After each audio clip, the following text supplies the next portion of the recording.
Normands, les autres Normands, par Bastia Borgo. Ça veut vraiment dire que tout le monde peut battre tout le monde. Attention à Franck Julien là qui est passé dans le dos de son adversaire. Attention à ce ballon qui est récupéré. La superbe parade de Brice Conner, c'est pas terminé. Peut-être l'ouverture du score. Quelle occasion incroyable d'ouvrir le score, de débloquer la partie en dernière. Dans les dernières encablures, il y avait Steven Séance qui s'était projeté. Marvin Béliard qui va garder le ballon, bien trouvé par Pierre Magnon.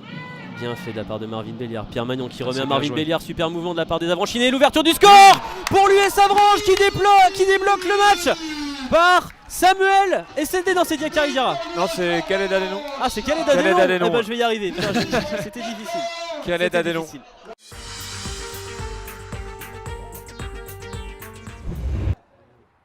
Et c'est frappé, allez, dans la boîte pour la tête de Durban. Et l'ouverture du score.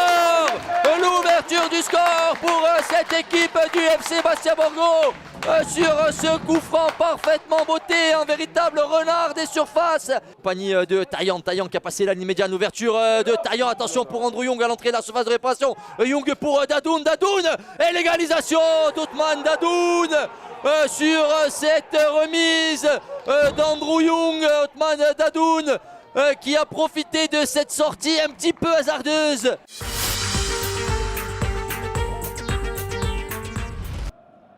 Côté Red Star sur la contre-attaque, peut-être le second poteau que cherchait Omar Wadé qui remet le ballon qui file devant la ligne de but qui est sauvé par Chakendoy sur la ligne, c'est pas fini.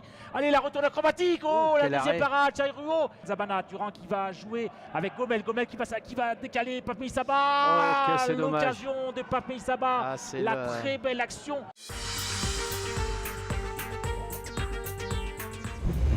Croisé vers Abdelmalek Mogdad qui va essayer d'aller provoquer sur le côté gauche. Il a une solution justement vers Alex Pardal qui va pouvoir centrer la frappe et l'ouverture du score. Abdelmalek Mogdad, la mobilette cristolienne qui a encore frappé son 4e but cette saison. Il est magique Abdelmalek Mogdad. Kamel Cherki qui va aller se battre, mais la récupération de Mané, l'intervention à venir de Bobana Fofana, mais en deuxième lame il y aura Ryan Ferraoui. Regardez le bon dédoublement sur ce côté droit. Ferraoui qui va prendre l'axe et qui va décaler. Et bien Soudan, un bel extérieur pied droit. Soudan qui va prendre sa chance. Le but d'Aymen Soudan qui va mettre tout le monde d'accord avec cette frappe depuis l'entrée de la surface de réparation. Égalisation pour le FC7. Ryan Ferraoui et son pied droit, trajectoire sortante attendue sur ce corner frappé au deuxième poteau vers la tête de Steve Solvay. C'est Ibrahim Sangaré qui a contré ce ballon. Et c'est pas terminé, Steve Solvay il a pu se retourner, il est parfait le centre. La tête. Et le deuxième but, comme la semaine dernière face au Stade Lavallois. Le FC7 cette fois-ci passe devant au tableau d'affichage dans les arrêts de jeu. Cette fois-ci le héros s'appelle Djibril Diarra. Son deuxième but cette saison, il avait marqué contre Boulogne.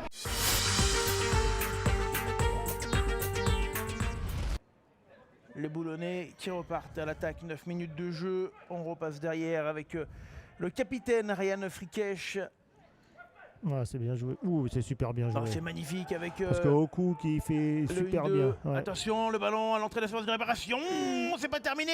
Le joué. Centre, deuxième poteau, la tentative de retourner. Et le but incroyable.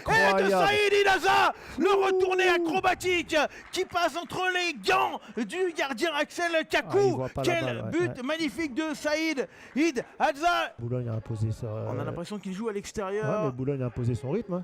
Avec Diomande, le centre, et le but contre la casquette du gardien.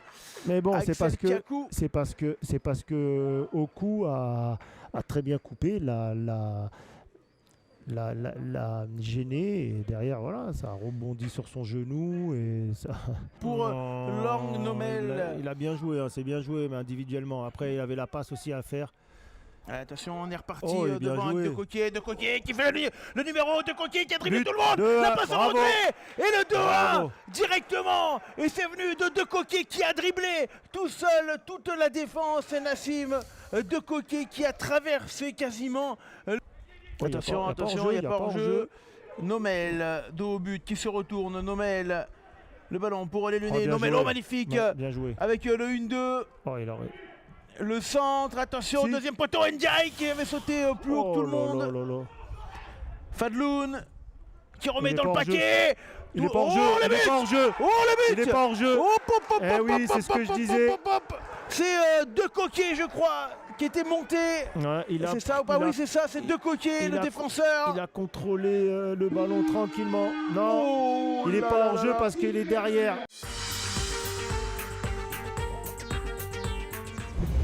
Retrouver chemin de la victoire et espérer quelque chose pour cette fin de saison, en tout cas de pas trop stresser. C'est bien fait. Oh, le bar, la barre de Fadel Koumisti, ça va peut-être revenir derrière avec la tentative, c'est sauvé. Double occasion pour l'équipe de Concarneau, c'est peut-être pas fini avec Tristan Boubaya. Le ballon pour Fadel Koumisti. Oh là là là là, c'était magnifique de la part des joueurs de Concarneau. Prépare à accélérer s'il y a besoin, finalement c'est pour Thomas Robinet, c'est très bien fait. Le ballon qui rentre dans la surface de réparation adverse avec Sandien Zuzi, le contrôle pas forcément réussi. Jason Trey une deuxième fois avec encore de nouveau, là cette fois-ci c'est Thomas Robinet qui va pouvoir centrer. Est-ce que ça va revenir derrière?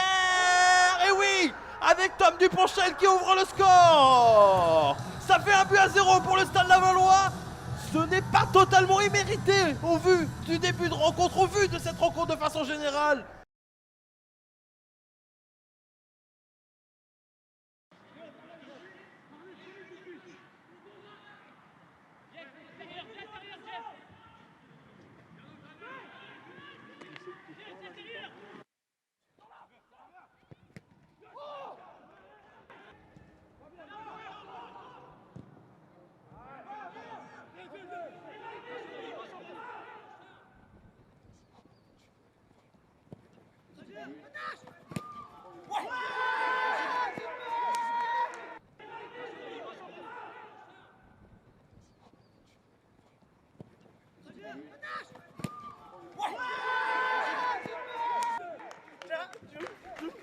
Mon gars.